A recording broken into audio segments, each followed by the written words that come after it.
mere på den her side. Ja, måske. Hvilken type kvinde går du efter? Jeg går efter en kvinde, som har humor, og en kvinde, som ved, hvem hun er, og som ikke tager sig selv alt for højtideligt. Så skulle hun måske bare passe til min personlighed. Sjov, sød, dejlig. Jeg kan godt lide selvjævning, det kan jeg. Og jeg kan godt lide, at man ikke tager tingene alt for alvorligt. Alt skal ikke være for seriøst. Jeg synes godt, man kan tage lidt pis på livet.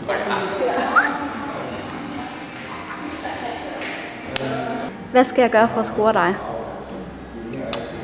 Jamen, du skal være dig selv, og du skal ikke gøre dig til mere, end du egentlig er. Jeg kan helt vildt godt lide at tage initiativet selv, men jeg synes også, det er fedt, hvis en pige, hun engang gør det. Det viser også, at en pige, hun ved, hvad hun vil have, og det synes jeg, det kan man så godt falde for en gang imellem. Lige præcis. Og den der er... Jeg tror, min ekskæreste, hun vil beskrive mig som en hensynsfuld fyr, der måske har lidt ild i røven. Jeg har et stort behov for at være sammen med mine kammerater, og jeg har brug for at gå i byen en gang, men jeg har brug for at lave, hvad jeg vil. Det er jo ikke ensbetydende med, at jeg ikke kan lave de ting sammen med en kæreste, men jeg tror bare, at jeg måske er lidt svær at tøjle. Jeg ser næsten for smart ud, gør ikke det, hvis jeg står der uden smil? Skal der ikke næsten være et smil? Der skal et lille smil på. Skal det ikke det? Det ser da mærkeligt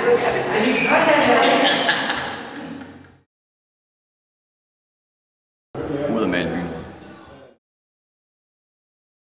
Så længe. Begge dele, men jeg tror, jeg har mere lyst om morgenen. Rodet hoved. Lige nu er det faktisk lidt en blanding. Jeg har en fuld kalender, men jeg er natur og spontan. Jamen, det mærkeligste, det må nok være en Fiat 500. De er ikke særlig store, sådan en lille bil. Så det er lidt svært at være der. Skide godt, yes. Cool, done. 2, 3, 4, 5, 6, 7, 8, 9, 10.